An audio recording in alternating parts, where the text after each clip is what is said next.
Welcome back, guys. We are back with another video, and today I'm going to be teaching you guys how to take care of a red and black Tegu in 5 easy steps. Step 1 is going to be price. So right here, as you can see, I have my red and black Tegu Bastila. So price is going to start with just the lizard itself, is normally, from what I've seen, anywhere from like $800 to like $700 range. And as you can see, they only like being held for short amount of time, and then they want to climb all over the place. There we go, got a neck lizard now. But so the enclosure, so the price for the enclosure, it depends on how you want to do it. Can you like not? So enclosure is gonna cost roughly, depends, like, because like I built mine myself, so it cost me around $200 to $250. But if you get like a professional to do it, so you get a like really nice, elaborate setup and tank, all that, it's probably going to cost you upwards of $400 to $500. And again, this is Canadian, so it's going to be, the price is going to be a lot different for anybody that's in the States or anywhere else. But let's go on to step number 2, behavior. A Tegu's temperament is a lot like a dog's. And what you might say, what do you mean by a lot like a dog's? I mean that they're very docile and that they're very friendly, like a lot friendlier than a lot of people think, as long as you get them and raise them right. It's the same as a dog, right? If you get a dog and you raise it badly, it's going to be a bad dog. The same with this lizard. You got to raise it right, you got to treat it, and you got to be around it a lot. So if you're not committed to being around this lizard a lot, this isn't the lizard for you, because you need to bond with this lizard a lot. So you need to take him out, take him for walks, take him outside, just watch a movie with him, anything. Just gotta bond with this lizard a lot. Or it's not gonna like you, you know? Like, you gotta bond with it a lot. Alright, diet is very important. So the diet is obviously, again, gonna vary from a baby and an adult. So an adult is only gonna need to be fed like 2, maybe 3 times a week. A baby's you're probably going to want to go upwards of 4 to 5 times a week. And every time you do it, you want to give them, so one day you'll give them a meat source, and the next day you want to give them fruits and veggies. And you want to try and lean more towards the fruits and veggies when they're an adult, and lean more to the meats and the bugs when they're babies, because they're going to want more of the protein for their growth when they're babies, and then when they're fully grown, they're going to need more of the vegetables and the fruits. So I'm going to quickly show you guys what I normally do for the feedings, like the meat feeding and the veggies and fruits feeding. This is the protein diet I like to give to my Tegus. So I like to crack 1 egg, 1 chicken breast, 1 full egg, and a little bit of vegetable crumbs that are from these right here.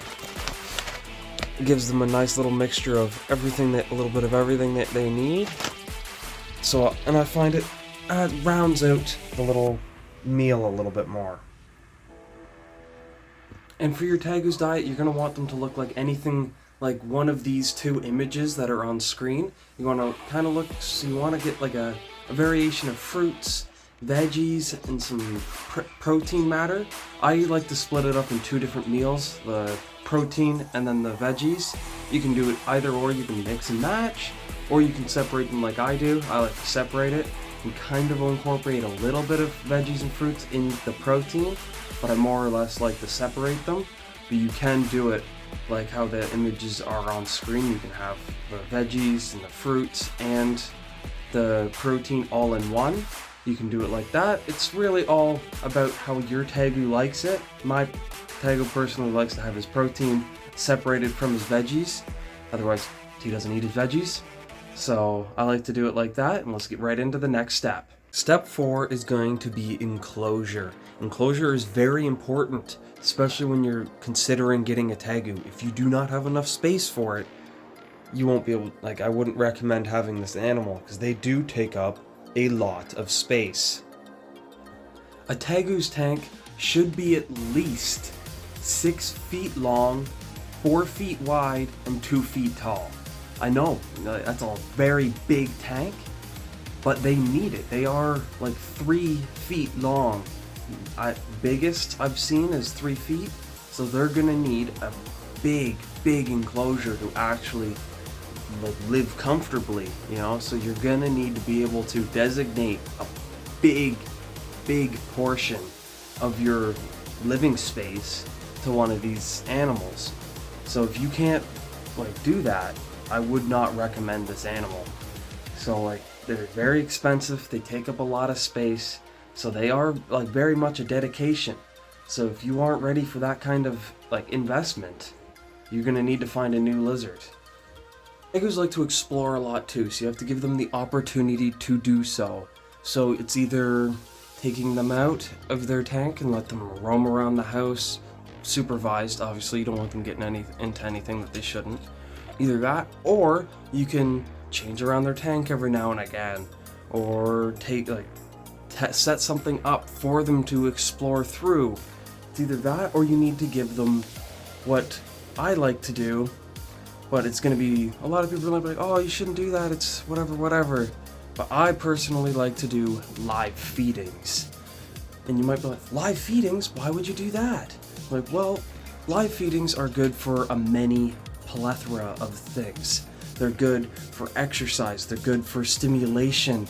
It's overall good for their health, because it's what they do in the wild, right? They have to hunt.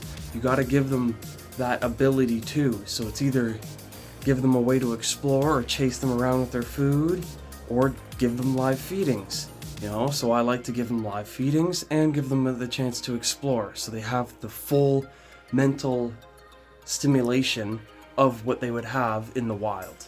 And our last step, guys, is going to be lighting. Lighting is pretty important, so I'm going to run you right through what I have here. So first off, you'll see this thing here.